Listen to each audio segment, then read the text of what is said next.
cultures from around the world. We're here to create new and exciting conversations on Zionism.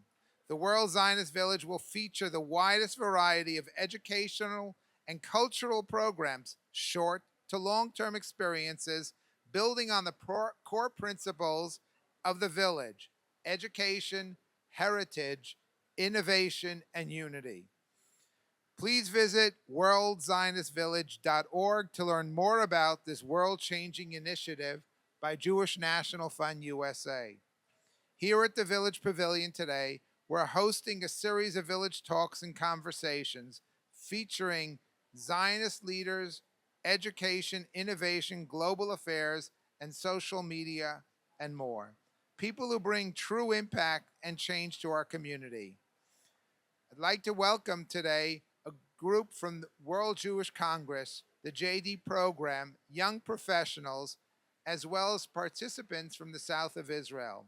Included today is Elizabeth Chen, or Chen, Orly Nistel Gavrielov, and Imbar Iluz.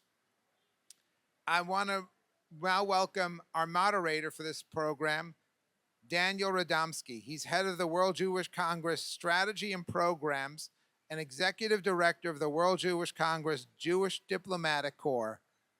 Have a great program.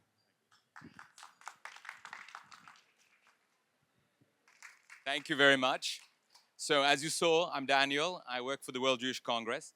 And as an organization that represents 104 Jewish communities from all over the world, and it's our duty to connect and protect them, I would love to be able to stand here in front of you and to speak about something purely positive, because that's my nature. But I think we all know that we are in a period of challenges, starting already before October 7th, but of course after October 7th, in terms of the challenges for Jewish communities, both in Israel and all over the world. And that's something that we have to deal with. So we always have to combine opportunity with challenge. That seems to be the Jewish way. Now, what we do know is that there are things that will always be right to do, both before October 7th and now. An organization such as ours, to promote Jewish unity, to promote collaboration between different organizations. That's why we have chosen to work with JNF, and we're very happy about this partnership, because we feel that this is the time for us to come together. There's so much more that unites us as a Jewish people than divides us, and that's really what we need to do. So we need to stand together. We need to establish political alliances, because we are an organization that deals with politics and diplomacy.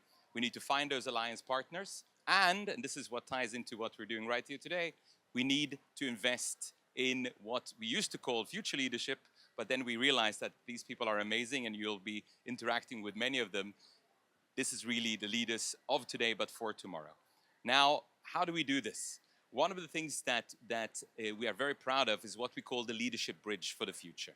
The leadership bridge is where we remove some of the prestige that you may find with political leaders when it comes to speaking about the great challenges of the Jewish people. We apply younger leaders, we bring them together, Israelis, people from the diaspora, and we challenge them to speak about the greater challenges of the Jewish people. We've done this all over the world. And after October 7th, we added one more factor with specific reference to Israel South, where Imbar is from. We said, and this is again the vision of the great Russell Robinson, we said, let's not only sit together and speak together, let's see if we can build projects together that will be the relevant ones for a Jewish future. So we did this in Beersheba last year. We got the same group of younger Jewish leaders together, putting on their cap of unity, and we said, not only speak about the problems that we're facing, but develop some concrete projects together. And the best project will have the opportunity to present at the JNF in Dallas. So that's what we're doing here today. And the topic, and I will hand over in a second to Elizabeth that will present it, but the topic is really quintessential Jewish. In an era where critical thinking, even at the greatest universities of the world, is severely challenged, and we're speaking about pre-packaged opinions that you can get off TikTok, the true value of having conversation and debate in the school of Beit Hillel and Beit Shammai, where you have to be informed about your opponent's arguments in order to make a proper argument, this is what it's all about. So we're very proud to present the younger leaders, the Jewish diplomats, and the representatives from Israel South that built these projects together, and for them to have a session with you here today. Thank you very much, and I hand over to Elizabeth.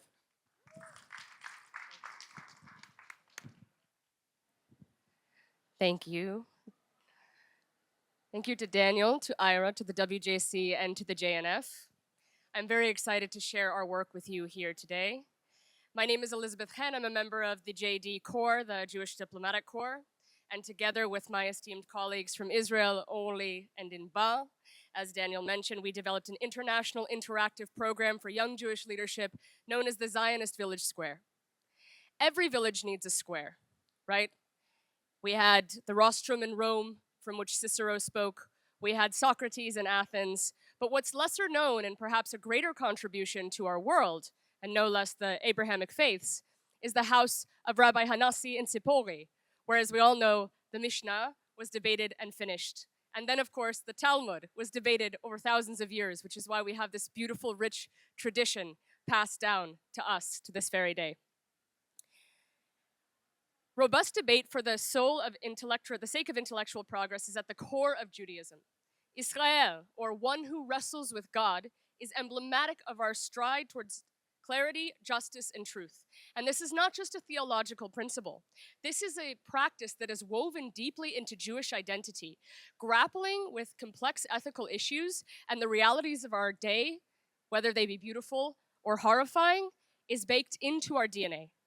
The tradition of grappling with the divine truths and negotiating with the Almighty is Yaakov's legacy. And it's not an act of rebellion.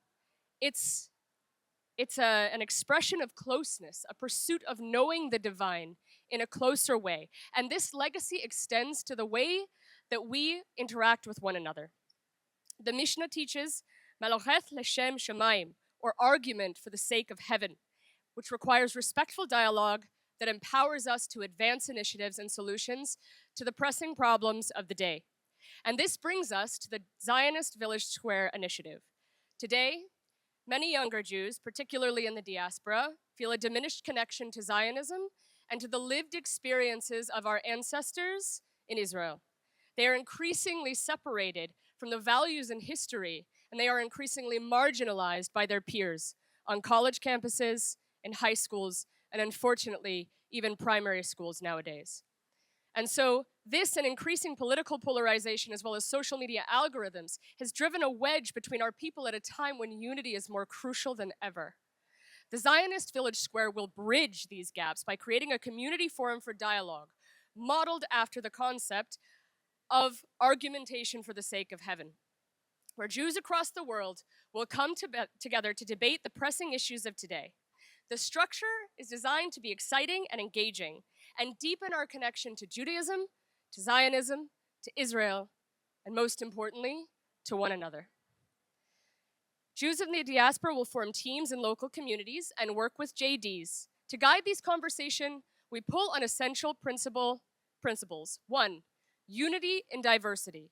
We are all Am Israel, bound by shared history and shared values.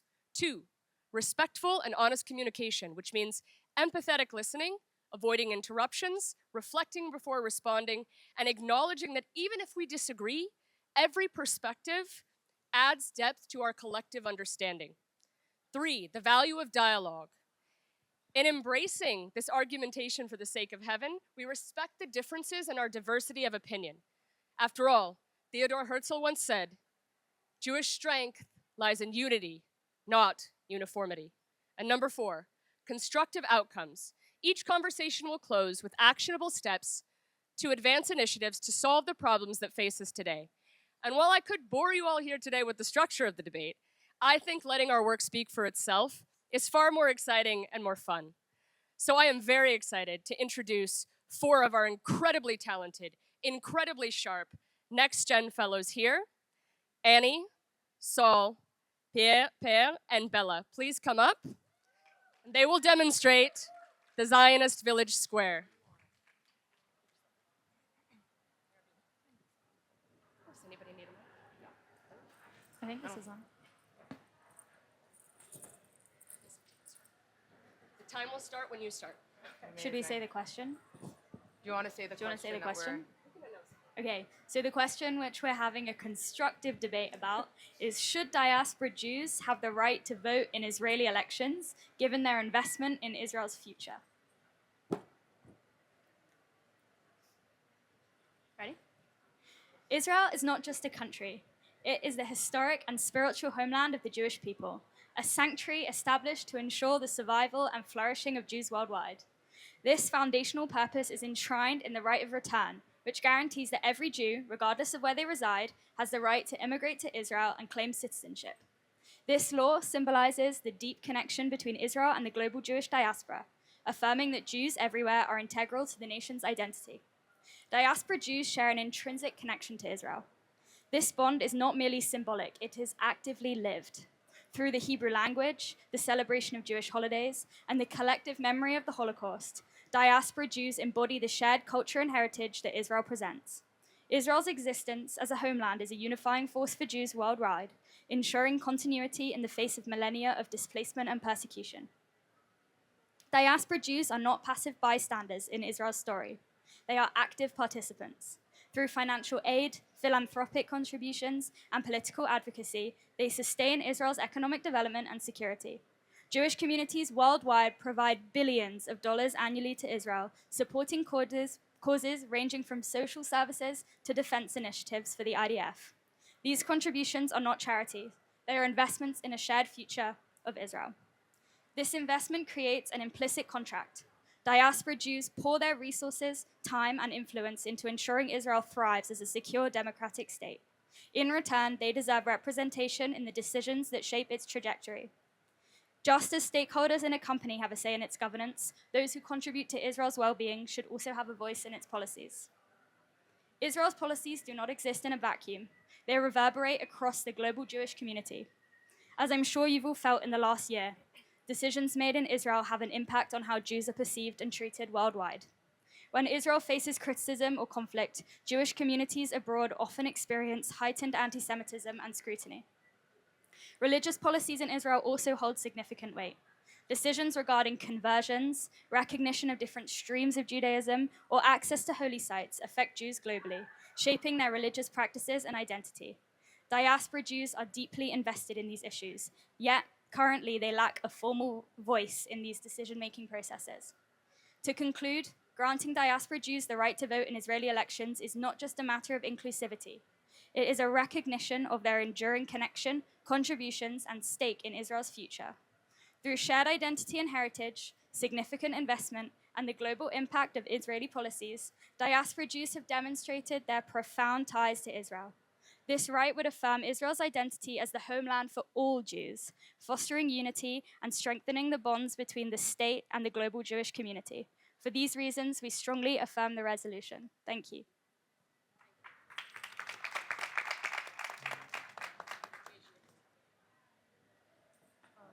While this is a debate, I'd like to start by pointing out something that I think we can all agree on. The world has a false perception of Israel. They see it as this war-torn nation defined solely by conflict and violence. We, the people here, know that this is not the truth. Israel is a vibrant democracy with all the challenges and merits that come with this. People there live their lives just as we do here. They have to think about the curriculum in their children's schools, the quality of their drinking water, and the cost of living. The majority of non-Israeli Jews worldwide, however, are not like us. They too live their own lives, and with all the noise that comes with this, it can be difficult for them to truly digest the political and social landscape of a place that they have never actually lived in. The war, of course, does influence diaspora Jews. That is not up for debate. However, to allow diaspora Jews to vote in Israeli elections as Israelis do would minimize Israel to this false perception that it is assigned. It would boil down daily life in Israel to its international affairs. And that is not the reality for Israelis, nor is it a reality for democracy as a whole. Now, well-meaning, if not totally informed Jews aside, let's talk about the elephant in the room. This proposition would give anti-Zionist Jews the ability to reasonably influence Israeli elections. And while they are undoubtedly a minority, this serves as a very huge slight to Israelis, the people who pay taxes, but also send their children to the army. Now, on to my third point, which touches non-Israelis. Civic engagement, is difficult enough as is. Understanding issues, focusing on candidates, and even the act of voting itself dedicates time and energy. So given all this, how can we reasonably expect diaspora Jews to split their time between the civic engagement in Israel, but also the jurisdictions to which they actually belong. As a Jew living in Canada, let me tell you, my voice matters. I vote and engage with candidates who will positively influence my day-to-day as a Jew. As candidates, they know it is important to consider my voice in their bid for election. However, if I choose to isolate myself by dedicating more time and effort to Israeli elections, I can lose that influence. Lastly, Israel prides itself on being a democracy, a beacon of light in this region. As part of this democratic system, citizens, each citizen, Jew or not, has the right to vote. Allowing this volume of votes coming from diaspora Jews would water down the voices of these people and threaten the core of democracy itself, people's voices being heard. This initiative would signal that democracy only matters insofar as it matters for Jews. Thank you. Thank you. We've had our two first constructive speeches, so now we will allow all debaters to question one another. We do ask that you keep your questions and answers relatively short. It's a period of 3 minutes. You may begin. Which side can start? Either? Whichever. Sure. Okay. I think our first question is going to be about Israel's sovereignty. So if Israel's law of return, or right of return, grants all Jews the right to immigrate and gain citizenship, wouldn't this inherently recognize diaspora Jews as part of the Israeli people and Israeli nation? So how is granting them voting rights inconsistent with that principle? Mind if I answer this one? Thank you for the question. I think that, as you mentioned, the right of return is very much at the core of our identity and connection to Israel as a land. So it is something that's so important. But I think that there's also an important distinction that needs to be made between citizenship and identity and heritage. Our identity and heritage gives us the right of return so that we may exercise our right to citizenship. When you're a citizen of any state, as Pe'er mentioned, you're looking at issues of people on the ground that are in the weeds, that are worried about where is their drinking water going to be clean, or will the road down the street get fixed. These are issues that, even though they are relevant to the people living there, are not necessarily relevant to the Jews that are living abroad. And thus, once those Jews exercise their right of return, then, of course, the citizenship and the voting rights that come with it allow them to affect their lives meaningfully. But before then, I think that it really does, in essence, water down and almost muffle the voices of the people that desperately need their elected officials to hear them.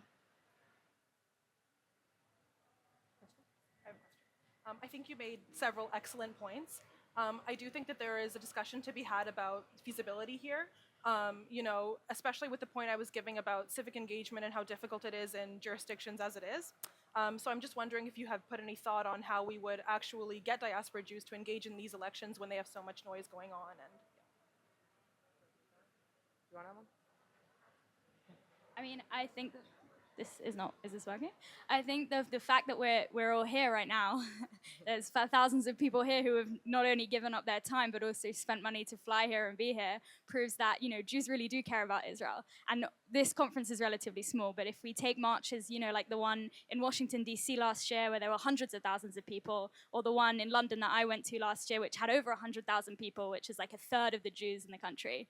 I really do think that Jews want to give their time to be there for Israel and to unite against anti-Semitism. And I think that, if you ask Jews about their opinions, they have to have an opinion on Israel, unfortunately. And to not have an opinion on the conflict and on Israel is a privileged position, in my opinion. Thank you so much. So the questioning period is over. We'll now hear from the next two speakers. Your response speech time begins when you begin.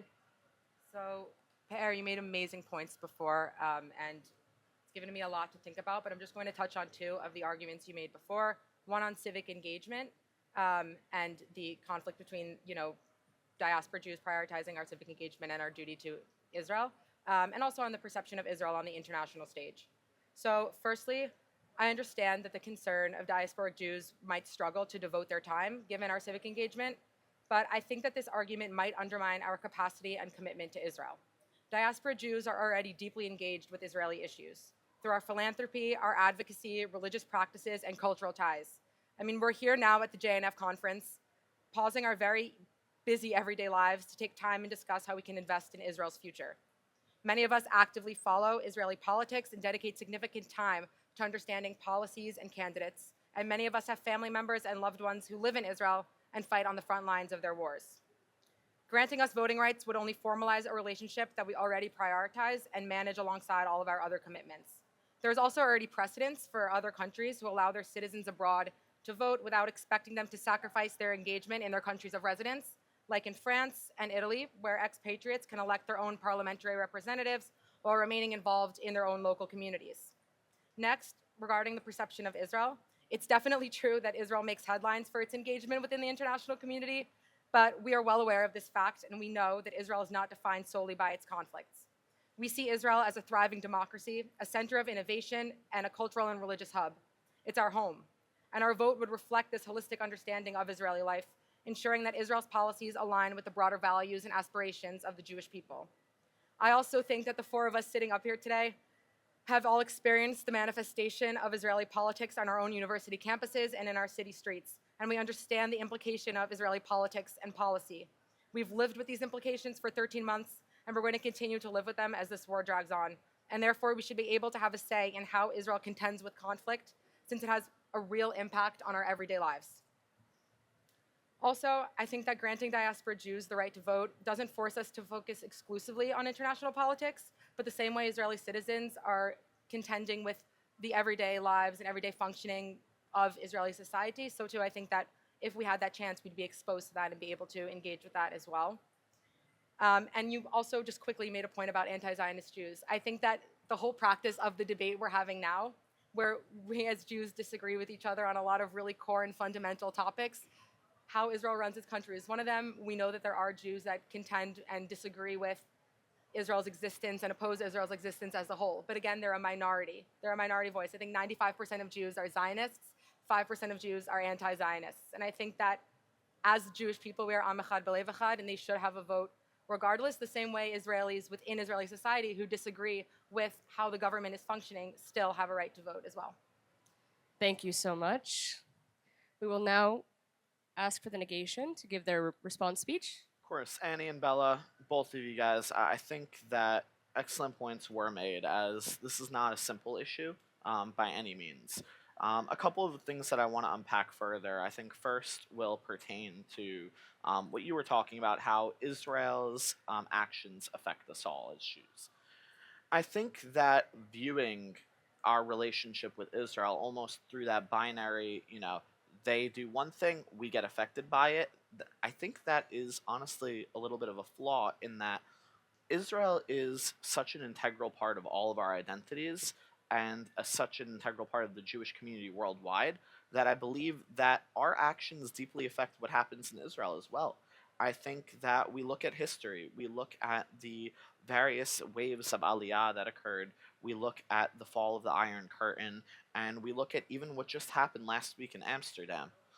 Israel has always been there for the diaspora. Israel has stretched itself through thick and thin to absorb our immigration when we need it, to send us rescue planes when Jews are being beaten in the streets, and to always be there as our net, to be the place that we can always count on. So when we reference this relationship of what they're doing is affecting us, then perhaps that's true in the right now. But I think that we need to expand our vision to a future where we don't know what will come. I don't think any of us could have ever expected to see what we saw in Amsterdam. But what we can count on is Israel, because we know that Israel will always be there for us, no matter what it costs them. And another point that I want to also explore is the idea of investment.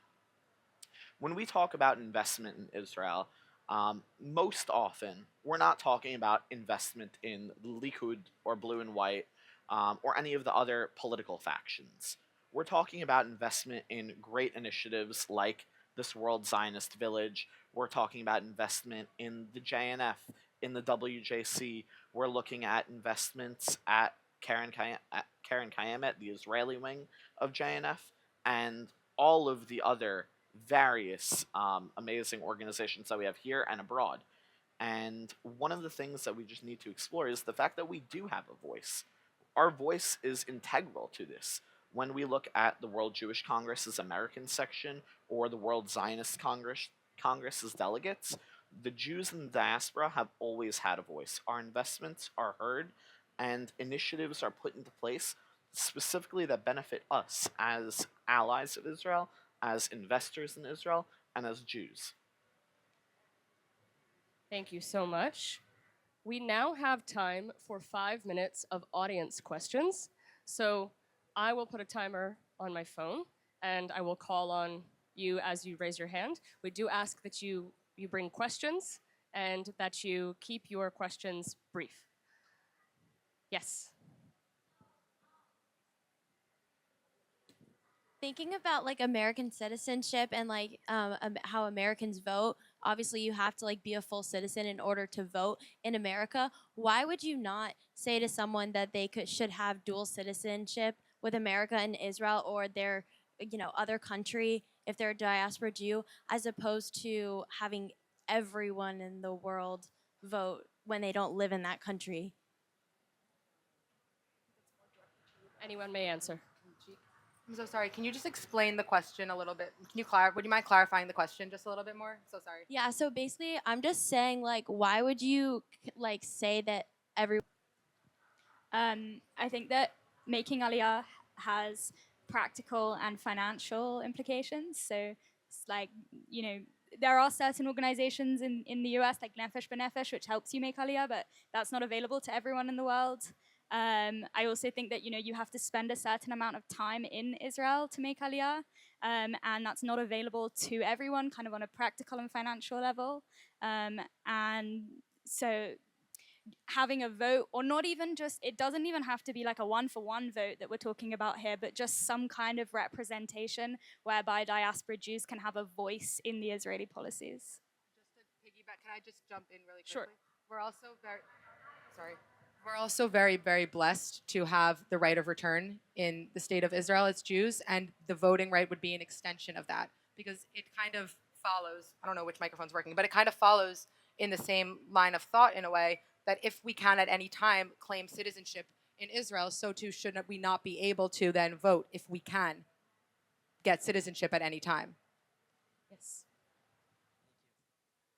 Do you think if non-Israeli citizens are able to vote in Israeli elections, do you think those individuals should also pay taxes within the state of Israel in addition to the donations and the time that they're already giving to the state of Israel? I think that, why is this not Feel working? free. I think that that's an amazing question. I think that that's the type of question that this debate sort of encourages to be asked. I don't really have the answer necessarily. I'm encouraging either of you to jump in and ask that, but I think that that's an amazing question, and it's definitely something that Annie and I were thinking about as we were preparing our remarks today. And I think this is sort of anti the side that I'm arguing, but I will say that there actually exists a model for this. You don't have to spend all your time in the US in order to vote for the election. You only have to spend, like, I think a certain amount of months in the year to pay taxes here. So there are, reasonably speaking, Americans who don't pay taxes in the US who do vote in the election as a result of their citizenship. So a model, it does exist already. So. Sorry, I'm just going to jump in with another example that we found, which is that in Portugal, if you are Brazilian or from the Cape Verde, because they have such close ties with Portugal, kind of historically and culturally, they can also vote in Portuguese elections. So it is something which has happened in other parts of the world. It's not like a completely new thing. So we do have precedent, actually. Yeah, you have to spend a certain amount of time in the US. First of all, thank you all for sharing your points. It was a very interesting and enriching debate. My question is, where do you guys think is the middle ground, and where can we let a little bit of our thoughts go and let in a little bit of the other? What do you guys think is a solution that can implement things from both of your viewpoints? Thank you. You guys mind if I take this one? Yeah. I think that opportunities are already available and are frankly underutilized. This year alone, coming up, we have the World Zionist Congress elections. These elections allocate $1 billion over the course of 5 years, where Jews from all around the world are allowed to elect delegates to represent slates that represent their interests and what they believe is the course of our nation charting. And the national institutions which the Zionist Congress funds are an integral part of life in Israel. There's no question about it. I just think that the opportunity is there, and we need to seize it. We have time for one more question, and then we'll close. Okay? So I saw your. Hi. So my question is, I'm unfamiliar. Like, are there any limitations on the right of return? And if there are, would those be taken into account in terms of like which diaspora Jews could vote? Like, I don't know. Like, let's say, like criminal or something like that. Then, are there any? Yeah. You're saying if someone, if there's like a specific case where someone may have a criminal background, would Israel accept them as a citizen? Yeah, or like I'm personally unfamiliar if there are any exceptions or limitations on the right of return. So if there are, do those influence like your resolution? So, you want to? We can both. I mean, start. Go for it. I know that there are limitations in terms of like what Israel classifies as being Jewish. I don't know exactly what they are. But I think like it's debatable whether they would accept a paternal Jew. A certain number of your grandparents have to be Jewish, and so that distinction is potentially different to how someone feels inside and how they identify as being Jewish. And so like someone is basically artificially deciding who counts as being a Jew and who doesn't count as being a Jew in terms of the right of return. And so I guess that would carry over in terms of the voting. Annie, one actually question I have for you as a follow-up to that is, how does your proposal intend to address the topic of conversion? As theoretically speaking, there could be a mass movement to convert by whatever means they deem necessary to influence Israeli elections, because therefore they would be Jewish. I think that's a very interesting question, a very hypothetical question, I think. But definitely, given the circumstances of the past year, I think anything's possible. It really so is. I appreciate you. We've learned that. I think that's good to be prepared. I honestly don't know how we'd address that question. I think I'm not an Israeli elected official. Mm-hmm. I'm not an American elected official as well. I don't have much experience with, I guess, that area of the political arena. So, I mean, it's a great question. I think audience members should definitely think about that. If you guys come up to a resolution, at the World For Zionist sure. Village. come to the World Zionist Village to learn more about how to think about that and So- address that question. First of all, may we have a round of applause for these incredible students. I want to just give a note. One, they were asked to argue a position opposite of their own, because that is what good debaters and that is what good Jewish citizens know how to do. So they argued in opposition of their own position, and they only had a few days to prepare. So another round of applause, please, for these incredible fellows. You can stay up here, please. I'd be honored. Thank you. I want to thank these incredible Louder Fellows so much, and to you for joining us. Each of the questions in this initiative grapples with Jewish identity, Israel, diaspora relations, and encourages teams to, as you've seen, explore opposing perspectives. As the discussions unfold, the objective is to start brainstorming solutions to the pressing issues affecting our communities today. So this is not just debate for debate's sake. It is debate for the sake of unity, debate for a deeper connection to Israel, to Judaism, to Zionism, and to one another. No matter what political or religious spectrum you are on, now is the time for unity, and these are the kinds of dialogues that bring all of us together. And it was a wonderful demonstration. The Zionist Global Village cultivates leadership and diplomacy skills, including confidence, the ability to negotiate, the ability to delegate, which I'm sure you'll agree, the ability to empathize and to solve conflict. It draws Am Israel together by reminding us that what we share, as Daniel said, is so much more important than the differences that we have. What we can accomplish is so much more important than the differences that we have. It challenges us to wrestle with difficult questions, embracing discomfort to emerge more resilient and more unified. It is more than debate. It is a commitment to strengthening our identity, nurturing the next generation of Jewish leaders. And in dialogue, we find clarity. In wrestling, we find unity and community. And in community, we find strength. Thank you so much.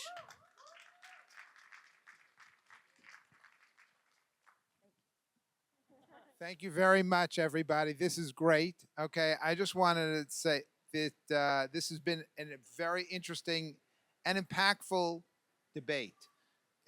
We really truly hope that it empowers the next generation with debating skills they need during these challenging times. Make sure to follow World Zionist Village on social media, where you get to see more opportunities for us to have these kinds of programs. So that would be at worldzionistvillage.org or on Facebook, Instagram, LinkedIn, and YouTube. I also want to call your attention, if you've enjoyed this, tomorrow the World Jewish Congress has a concurrent session at 3:15 tomorrow. All right, it's navigating contemporary Jewish challenges, strategies for a small, medium, and large communities around the world. Panel will be convened by the World Jewish Congress and will address the unique challenges faced by the Jewish communities of varying sizes around the globe. So join them tomorrow afternoon, unless you want to be here for another interesting session. But I recommend you try and to be there as well.